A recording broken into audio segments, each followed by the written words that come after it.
it's not just, just marketing NFTs, it's also just I understand NFTs myself, so I actually want to profit from it.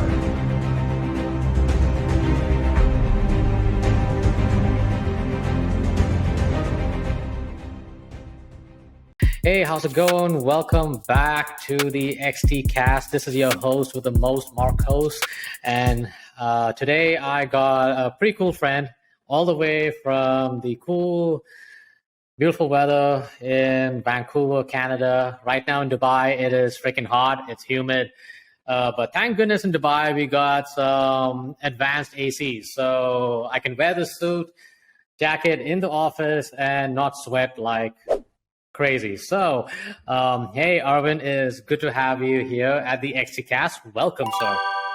Thank you for having me. Hey, I'm glad you're taking the time. I know it's early in the morning, but I got to bring you to the XT Cast. As you know, it's the official podcast of XT.com, and XT.com is not just a crypto exchange. We are more than an exchange. We got a lot of things happening, a lot of advanced financial services, and we also started, an NFT marketplace, a centralized and decentralized, the SEX and the DEX. So, of course, I have to bring someone to talk about NFTs and non-fungible tokens for all the new people who are watching this episode. So, Arvin Khamseh, he is not just some regular guy I found in the interwebs.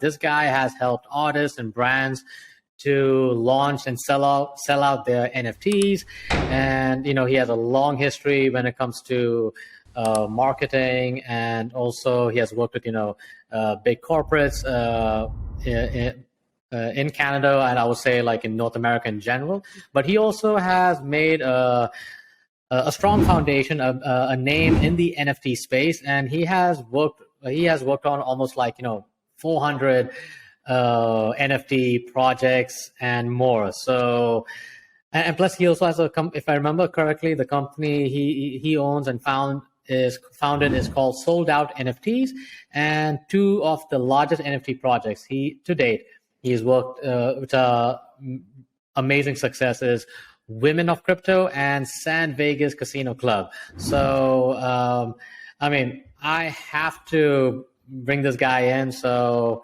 can we talk about NFTs, bro? And just kind of like I guess fellows for the projects that I work with. So some projects I work with past their sellout. Some projects I just work with them until they sell out.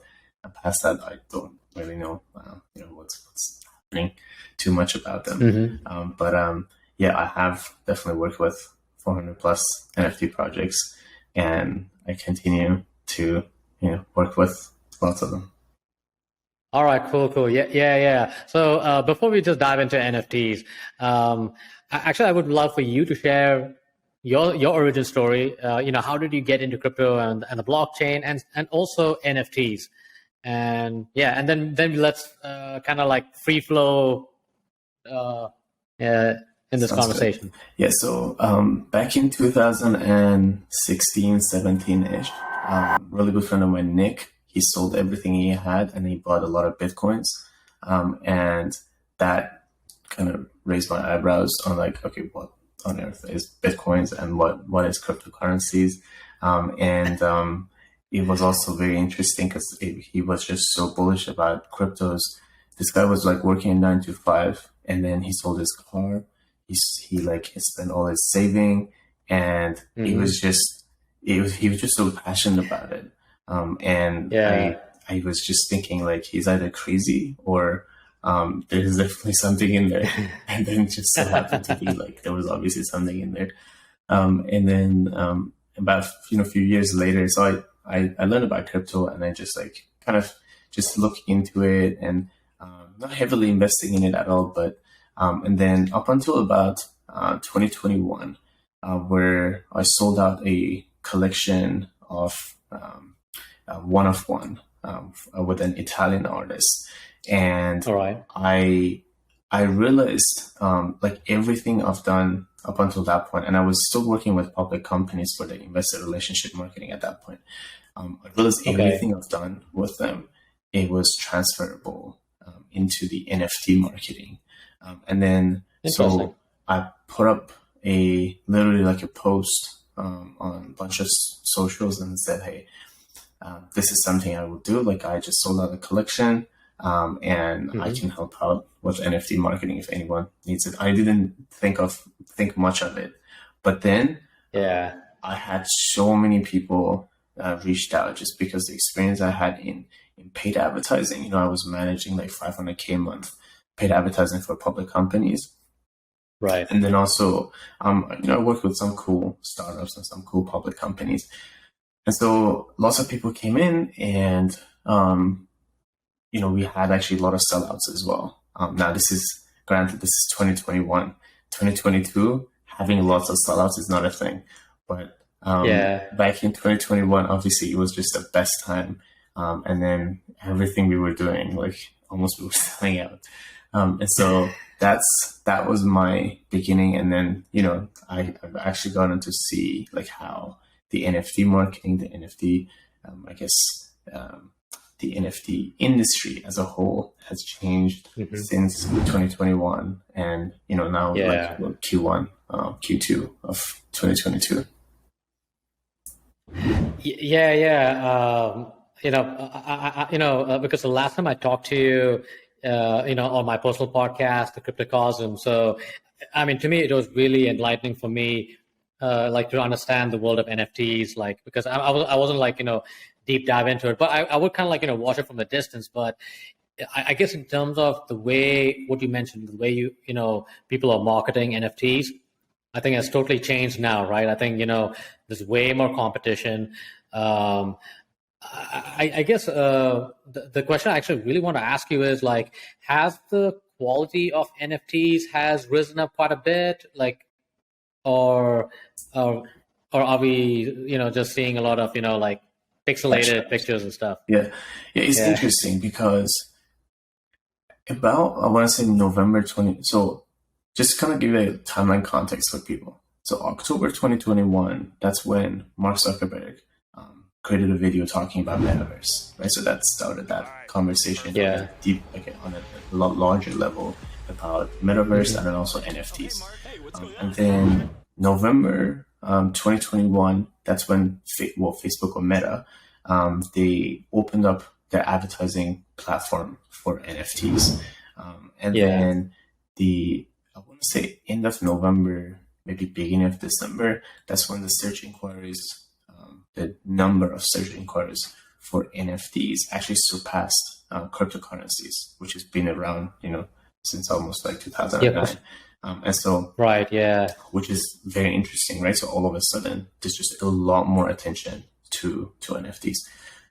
So that also wasn't a good thing in a way, because a lot of projects that came to be, they were really just there to just, you know, for an additional source of income, basically.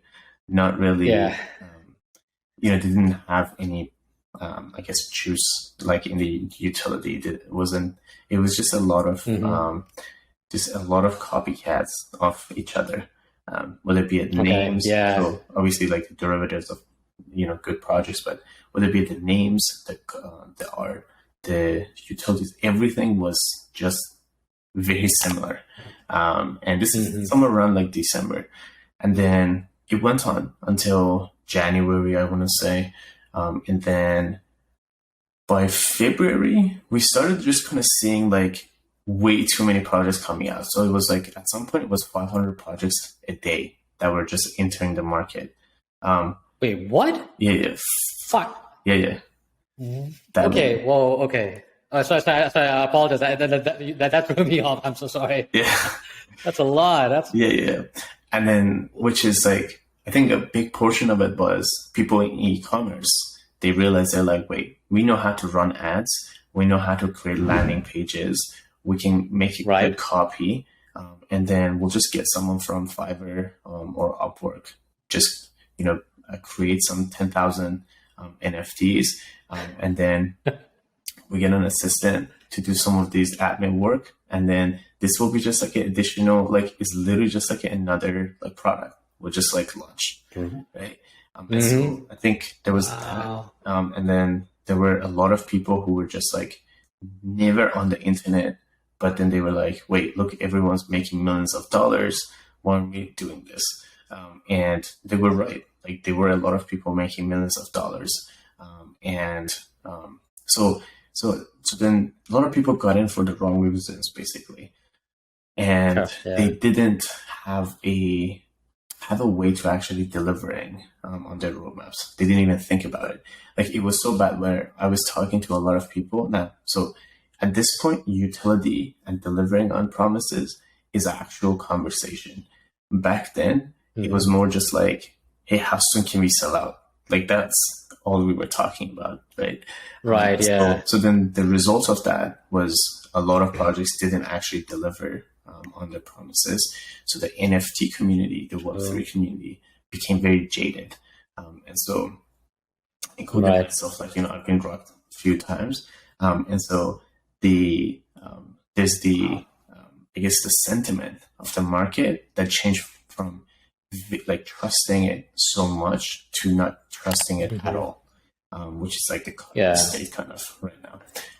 And then the type of like the marketing also changed, because initially we had so few projects where influencers could talk about projects. But then imagine if I'm an influencer and I talk about 100 projects this month, at some point you'd be like, okay, well, which project is good? Like there's so many projects you just talked about, right? So then the influencer marketing doesn't have its own, like its previous value as it had.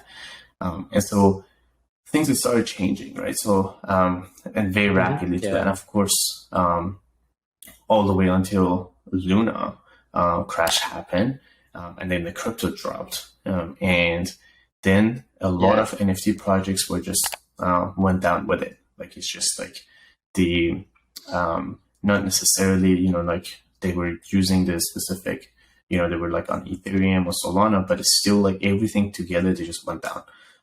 And then it was good. Like it was a correction in the market. It was good in a sense that a lot of these projects. So I remember even like I went and surveyed about 1,000 people who contacted me for their NFT projects. Somewhere around 1,000. These people were DMs for like a few months. And then I asked them, I was like, hey, so how did your collection go? How are you doing with your collection? Right around like, I want to say a week or two after the Luna crash. And majority of them, I want to say 80%, 90% of them, they just said, we completely given up. Like, we're not going to do this. Which is representative of like what happened. And a lot of projects, they were just like, this is not for us. We thought we're just going to come in, make a bunch of money, but this looks like this is an actual business. This is not a hobby anymore, right? Yeah. And so I opened up the space for projects that are very strong, or projects that they want to have innovation to just come in. And so now I'm looking at projects where they even deliver on their promises before they sell out. So now we're going in a very different direction. So previously, it was like, let's say I would, as a founder, I would come in and just say, hey, I have these ideas that I want to deliver. You as the user, give me a bunch of money, and then I will eventually deliver on my promises. God knows when or how. I will deliver. Now we're going in that direction where VCs, for example, or people just from their own pockets, maybe deep pockets, they're upfronting the cost of delivering on promises, and then they ask people for money. And part of it is just because most people are just holding back. They're like, hey, we trusted so many people, they didn't deliver, so how do we know they're going to deliver? So that's the very big change, right? So now a lot of projects with big money, a lot of projects with innovations, with like real utilities, they found a place and they know they're going to do well because all these other projects just come going out. I think that's a good thing. Like, honestly, I'm glad that this bear market is here. This, how you want to call? I know some people like to call it crypto winter, but I think it is needed. I think there has to be this major correction, especially the NFT space. Not that familiar. I know you are, but like I felt like there was so much of like these crazy projects. It didn't make any sense, not real utility whatsoever.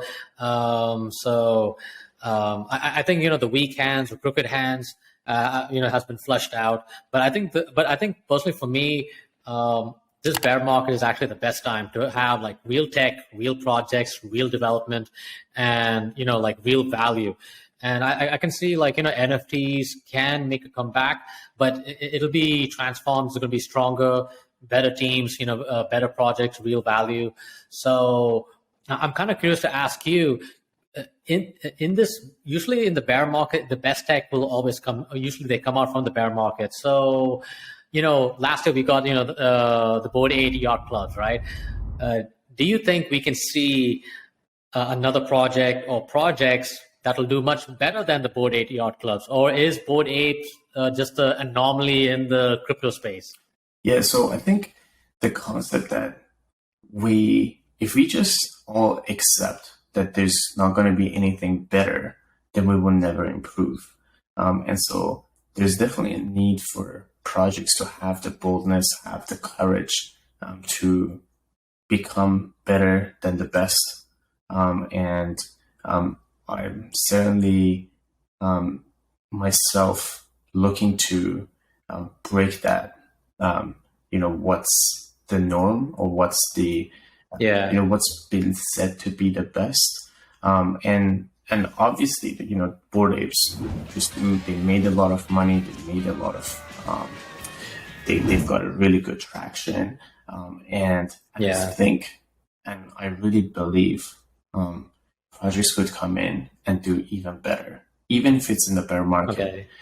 And so going off that, I and a bunch of other people, we actually sat down and we created it just came from an idea where we were like, okay, what if we could do everything that's out there and just take it to the next level, and just do it a lot better, not necessarily just making an improved version of something that's just great, but what if we could make an improved version of the entire industry, something that's not been done before, and so obviously that comes with a lot of cost to be able to get to that level, and so what I found is so one of the things I've done, for example, for myself, is I actually, as a company who sold out NFTs, partnered up with a VC. So a lot of times and this is not just for this specific collection I was speaking with, but a lot of times when collections come to me, I want them to have just a lot more money than they would usually have, because now they get to actually play like the big boys. And it's really funny, someone from a program the other day, they were saying, they asked these VCs and they're like, what is it that makes, what do you look for when you pick projects that they do so well? How do you pick them? And that's a good question. Yeah. What's that? No, I'm sorry. I didn't mean to interrupt, but I just meant that's actually a really good question that they're asking the VCs, because I think that really is important. Yeah, of course. And there's one VC that I'm actually vetting projects for them. So there's some criteria I have, but I found the answer that they gave was very interesting. It's a different VC that I don't work with. They said, whatever projects that we put a lot of money to, those are going to be the ones that are the best. There are no best projects that come to us. We make them the best because we put just so much money behind them. And they get to actually really? And they get to do a lot of things that they weren't able to previously, which is very interesting, right? So, and I'm starting to see a lot of that, even let's say Bored Apes, the level of production, for example, that they did with Ape Fest, let's say Doodles, the parties that they've done, and some of these projects that never even sold out, they do 7-figure parties, and you're like, how is that even possible? They have lasers, and, really cool celebrities, and just people coming in. Right. This is for NFT projects that hasn't even sold out. How is this even possible? And so we're going that direction, right? So where you gotta have a lot of resources to be able to play hard. And so for one specific projects, for example, one of the things we're doing is we set the mint price as 4 ETH, which has never been done in the history of NFTs. 4 ETH. Yeah. Okay. Yeah. Okay. Right? And so All right. exclusivity, the level of delivery that we can do. And then the other thing is like, we also like bought everything prior to even selling out. So literally we offer like a cost for everything that we want to deliver. So we don't need to sell out. We don't need even people to give us the money. But if they sell out, it will be somewhere around $30 million, which is, for a sellout of a collection, that's also not very common. That's actually pretty uncommon. Oh, okay. Wow, okay.